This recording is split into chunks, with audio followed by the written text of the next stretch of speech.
कुर्सी की पेटी बांध लो दोस्तों, अब वो आ चुका है। जो काफिला 2016 से शुरू हुआ था वो अब खत्म होने वाला है और बच्चों का D&D गेम अब मौत का नंगा नाच बन चुका है।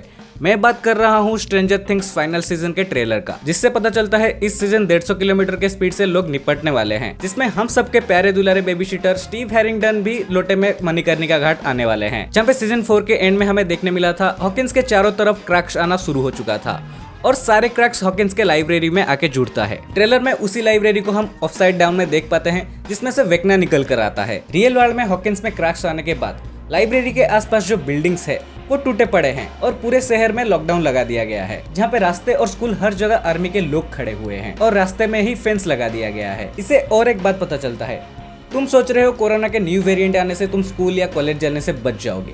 घंटा, यहाँ पे दुनिया खुद ही पड़ी है फिर भी बच्चे स्कूल जा रहे हैं, तो तुम्हें भी जाना पड़ेगा। तो पूरे शहर में लॉकडाउन लगने के बाद हमारे जो मेन कैरेक्टर्स है उन्हें सीक्रेट अंडरग्राउंड के रास्ते से जाना पड़ रहा है अपने मिशन को अंजाम देने के लिए। होपर और 11 ऑलरेडी ऑफसाइड डाउन में जा चुके हैं। यहाँ पर थोड़ा नोटिस करोगे तो पता चलेगा 11 के सर के जो बाल है वो काफी बड़े हो चुके हैं, जहाँ पर सीजन 4 के एंड में उसके बाल बहुत छोटे थे।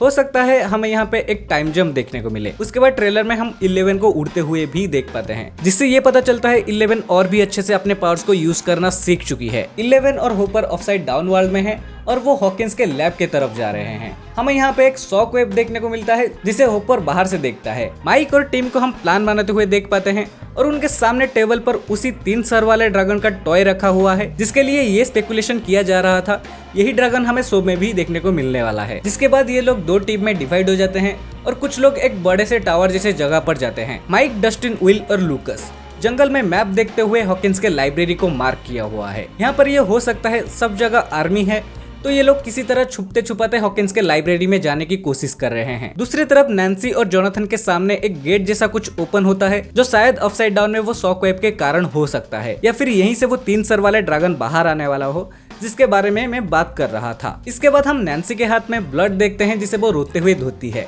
जिसका मतलब है स्टीव भाई तो लोटे में आएंगे ही, क्योंकि ट्रेलर में हमें स्टीव को एक ही बार देखने मिलता है, जिसका मतलब है स्टीव का फील्डिंग सेट है और उनके साथ और भी कैरेक्टर्स लोटे में आने वाले हैं। उसके बाद मैक्स जो अभी भी हॉस्पिटल में है, डेमोडॉक्स हॉस्पिटल में भी अटैक कर चुके हैं और लुकस भाई अपने पैर को गोदी में उठा के मैक्स को बचा के लेके जाएगा। नोटिस करोगे तो max, Steve, hopper, robin trailer में हमें बहुत ही कम देखने को मिले हैं। शायद फाइनल सीजन में यही लोग हमें एक्चुअल कंटेंट प्रोवाइड करेंगे और मैक्स जब अपने नींद से उठेगी, विल, 11, मैक्स मिलकर वेकना से फाइट कर सकते हैं, क्योंकि इन तीनों ने ही सबसे ज्यादा वेकना और ऑफसाइड डाउन से अफेक्ट हुए हैं। और नैन्सी की जो पिस्तल से लेके M16 गन तक अपग्रेड है, इसको देख के लगता है अगर ये सीरीज और 5 सीजन चला होता तो ये सीधा एटॉमिक बम ही गिरा देती वेकना को मारने के लिए। इवन डस्टिन की गर्लफ्रेंड सुजुई भी ट्रेलर में दिखाई पड़ती है और ट्रेलर के एंड में हमें एक इंटरेस्टिंग शॉट दिखाया जाता है।